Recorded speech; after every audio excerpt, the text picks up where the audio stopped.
Hello, guys, and welcome to Aetheral Space 8.21, Rude Awakening. As you can probably tell, I am all by myself because we weren't able to do all the Aetheral Spaces on the weekend because of scheduling conflicts. So, if I sound a little down or tired, it's mostly just because I'm doing this after work, so I'm a little exhausted. I've decided I am only going to edit spelling and grammar mistakes. Even if I think a sentence is worded weird, I'm just going to note it here in the video. Hopefully Tan listens back and may or may not edit it as he will, but I don't want to mess with his actual writing, especially because I know sometimes he prefers things a certain way. So this is just going to be a pretty straight reading. I might react a little bit, but I wouldn't expect too much out of me. If the reading has a little bit less energy than usual, again, apologies. Like I said, just off work, very tired. But without further ado, here we go. Titan Hasaya, a gene tyrant, Muzazi murmured, hand on his chin. And you're absolutely sure of this? The wind washed over Muzazi and Marie as they stood on the roof of the Exocorp building, talking. Over in the distance, at the entrance back into the building, a security camera blinked, but they made sure to keep their backs to it when they spoke. They didn't want Hasaya reading lips, after all. I am absolutely certain, Marie replied, staring out at the empty desert. He hasn't exactly made it a secret to me, especially after he figured out who I was. Muzazi took in a deep breath, his hand resting on the sheathed luminescence for reassurance. He'd already thought the situation was far outside his frame of reference. Now that was even more true. He's got plans, Marie continued, biting her lip. Plans that would mean the end of everything. Supremacy, UAP, just everyone. He's very close to pulling it off, too. Muzazi took a deep breath. Then we need to inform the Supremacy. We can't, Marie shook her head. He's done something to the communications. Got the all clear on a loop, maybe. If we try and fix that, he'll know. And if he knows before we're ready, we're fucked. What then? Marie crossed her arms, glancing over at him. I have a plan. Do you trust me? His hand slipped off of Luminescence's hilt. Right now, that kind of reassurance was unnecessary. Of course. Aww. As the toy Muzazi regained consciousness, his hand grasped and found only empty air. Slowly, his eyes fluttered open. He was lying down on a soft bed with a light above him. Even as his vision adjusted, he could hear the gradual beep, beep of a medical monitor, confirming he was alive and well. He went to try to sit up, but the aching of his numerous wounds quickly put a stop to that. It was coming back to him now. He'd stood between that gene tyrant and those people, held off that endless barrage of blows with nothing but his aether and his sword. He'd stood against a monster out of legends and lived to tell the tale. Even just the memory of it made his heartbeat quicken and his palms sweat. Looks like you're awake, someone commented. Muzazi blearily looked up, a triumphant smile already spreading across his lips, but premature. It wasn't who he'd expected.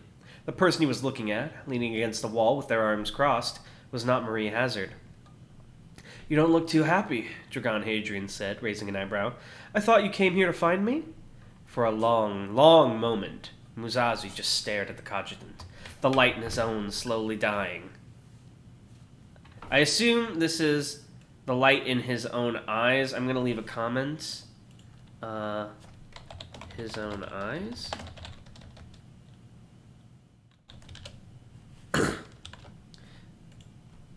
Then, he finally collapsed back onto the bed, head thumping against the pillow. A heavy sigh escaped his lips. Of course it was a trick, he muttered. Of course. Hadrian opened his mouth to reply, but was quickly interrupted. If it helps, Marie said, he's saying it wasn't a trick. Apparently, he really was dead for a while. It seemed that Marie was in the room, just not where Muzazi had looked. She sat at a table at the foot of the bed, balancing a pen between two of her fingers. A script lay on the table before her. What do you mean? Muzazi asked, making sure to keep Hadrian in his view as he shifted in the bed. This time, Hadrian interrupted Marie. I got shot in the head, my brain's blown out, he answered without being asked. Then I fell down into where the panacea grows and it brought me back. Now I've got it running around inside my head rent-free.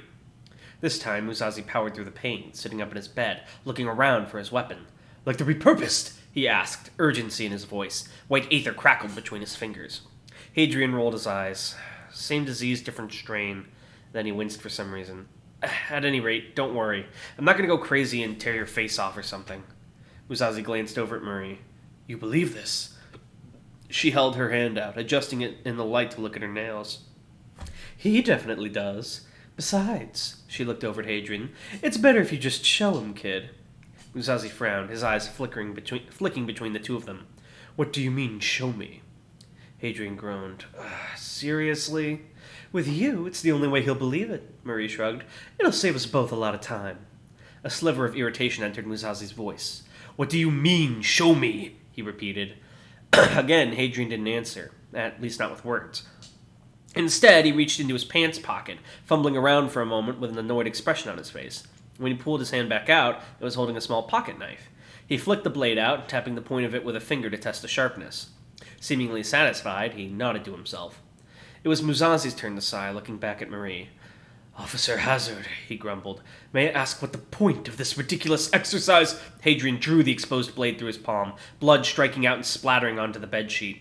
The words trailed off in Muzazi's mouth as he saw Dragon put the blood-soaked knife back into his pocket, flapping his injured hand back and forth as if that would mitigate the pain. Muzazi furrowed his brow.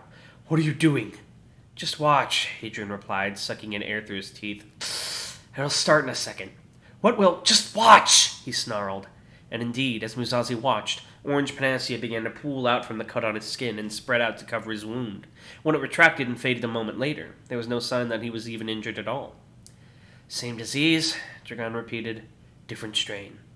Muzazi blinked, slowly nodding as he looked at Dragon's healed palm. His eyes flicked back up to regard him. And you did that with your head? Apparently.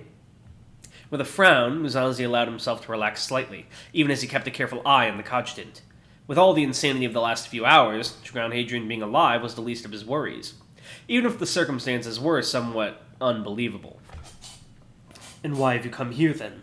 Muzazi asked cautiously. Previously, you've done everything you can to get away from me. I hardly pictured you visiting me on my sickbed. Hadrian jerked his head in Marie's direction. She says you two took down a gene tyrant. There were more people involved than just the two of us, but yes, Muzazi nodded. We forced him into a cryogenic vat and froze him. It was Hadrian's turn to frown. You didn't kill it? Why not? Muzazi had no answer for that. He'd been in support of that option during their initial planning, but Marie had quickly overruled him. Even now, the thought of that beast being in the same building, frozen as it was, sent an almost sympathetic shiver down his spine. He looked to his partner to answer. Marie put her hands flat down on the table, a complicated expression on her face. This situation is unprecedented, she said, looking down at the white surface of the furniture. Not one where we can act on our own. We need to get in touch with our superiors before we know the next step. Muzazi wasn't stupid. He knew the real reason without being told. Marie didn't want to be the very last of her kind again. Or, at least, she didn't want to be the one to make that happen. He couldn't very much say that, though. Hadrian had no idea that Marie, too, was a... It's actually because you're a gene tyrant, too, though, isn't it? Hadrian asked, cocking his head. That's why you don't want to kill him? Muzazi blinked, tilting his own head slightly to clear the blockage in his ear. Surely that was it. He'd misheard. Dragon Hadrian had not really just said that. Again, his gaze flicked over to Marie. Her face was expressionless as she looked over to Hadrian, but her eyes held pure murder. He really had just said that. Why does that sound like a Twitter meme? Alright, you guys aren't going to notice the difference, but I'm going to pause the recording real quick and get a drink. Hang on. And I'm back. You do realize, of course, she spoke softly, body tense like a coiled spring as she sat in the chair, that I have to kill you now. Hadrian didn't hesitate for a moment, continuing to stare her down. You can't. A slow, humorless smile spread across her lips, the face of a cat before it savaged a mouse. You sure about that? Absolutely. Like I said, I've got the benign panacea in my head, and the only way to fix this situation is for it to take back control. Otherwise, those repurposed aren't going anywhere, and the situation will just keep getting worse and worse. But hey, if you're fine with that, go ahead.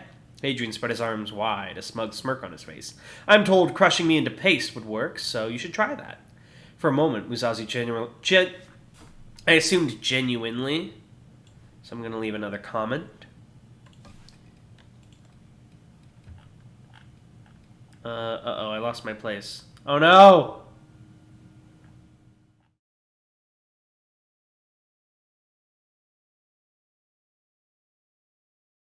Where was I?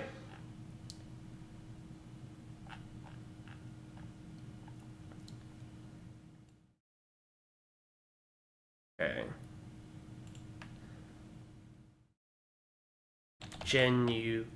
Whoops.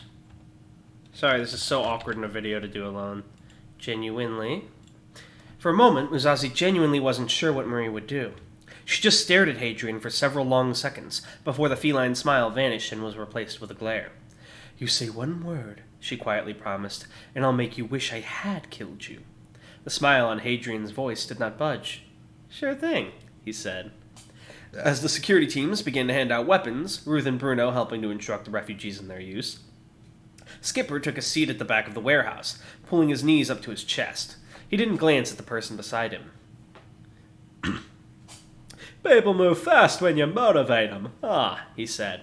His eyes fixed on Ruth as she corrected a miner's grip on his rifle. Bruno was having better luck, but Ruth had potential as a teacher too. That was good to see. If they were to defend this place from the repurposed's next attack, they needed all hands on deck. Ansem Deldeo's croaky, venerable voice rumbled the air. And what would you say is the motivator here? Fear? Hardly the most noble form of morale. If it works, it works, Skipper lightly shrugged. I'll thank us later. Out of the corner of his eye, Skipper saw Ansem turn one of his huge eyes in his direction. Not all of them will survive this, you know, he murmured. If they were instructed to hide instead, perhaps... Skipper interrupted before the false hope could finish gestation. We'd be hopelessly outnumbered, he said, and the repurposed would win. And then they'd find those people hiding and kill them anyway. So some of them could maybe die now, or all of them could die later. It's not even a choice, man. Ansem slowly raised an eyebrow. You're a surprisingly pragmatic man. Seems the universe wants me to be, Skipper murmured bitterly, clasping his metal hand. Hopefully that changes soon. Well, in the topic of pragmatism, I trust you haven't forgotten our arrangement. Funny, Skipper finally turned to look at the skirrent, his eyes cold. I was about to ask you the same thing. Ansem Deldeo's words were as slow and deliberate as his form, instructions that allowed no room for convenient misinterpretation. When the fighting begins, an opportunity presents itself. You shall head to the communications floor and make the adjustments we discussed. My colleagues in the Coalition of Three will receive word of the situation before the supremacy of the UAP, giving us time to secure evidence of Exocorp's wrongdoing. In exchange, Skipper finished, turning back away as he lost interest, I get all the panacea waiting in the docks for transport. You take it to the coordinates I've given you. And you don't ask questions. Capiche? Ansem shuffled on the spot with his hands and feet, a heavy sigh leaving his puffy lips. I don't know why you'd want them taken to that historical curiosity, but so be it. He blinked slowly. To be honest, I'm surprised you're willing to use that panacea after what we've witnessed here. Skipper grinned, but there was no friendliness in it. It was the smile of a dog ready to bite. When it comes down to it, you're an idealist, Mr. Dalloway, he sighed. Not in the sense that you're not willing to get your hands dirty, but when it comes down to it, you really believe your victory is assured because you're on the right side. That's your disease. If Ansem was offended any, he didn't show it. And what is your disease, if you don't mind me asking? The smile dropped. Revolution, Skipper said grimly. And, as if on cue, there was a great tremor, strong enough that quite a few people were knocked off their feet. In the distance, Skipper could hear the sounds of goods falling off automatic shelves and smashing. Metal creaked as the very earth turned against them. For a moment, it stopped. So it begins, whispered Ansem. Yeah, Skipper echoed, standing up. So it begins. The next rumbling was stronger than ever. The settlement of White Village shook into the sun. Each individual shook into the sun. Shook under the sun?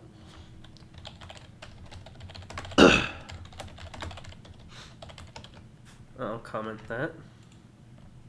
Each individual building shivering under the tremors like frightened children. Dust billowed off the sides of the plateau like an orange waterfall. The plains cracked, and finally, like a fist breaking through a wall, the earth exploded. A great geyser of debris flew upwards, propelled by immense force. The entire settlement ruptured and shattered in a single instant. Chunks of white building flew high up into the air, raining back down like a storm of meteorites. The splinter left by the quake was such that White Village had been replaced utterly by a long and stretching ravine. Before the nightmare could so much as settle, the next stage of the horror began. From deep within the ravine, from the darkness of the earth, a gargantuan dark leg, like the spindly limb of a spider, rose up and found purchase. The roar that followed shook the earth again. And that was 8.21, Rude Awakening. So, also, there is fun facts for these episodes I'm doing alone. I have them pre-made. So, fact 1 is... The Oliphant crime family was originally an offshoot of a predecessor syndicate called Pandemonium. Pandemonium originated from Superbian territory in the Final Church, and primarily dealt in drug manufacture and trafficking. The more you know. So, thank you guys for listening. Please feel free to comment or chat with us in the Aetheral Space channel in the Discord, and we will see you guys next time. Or I guess I will.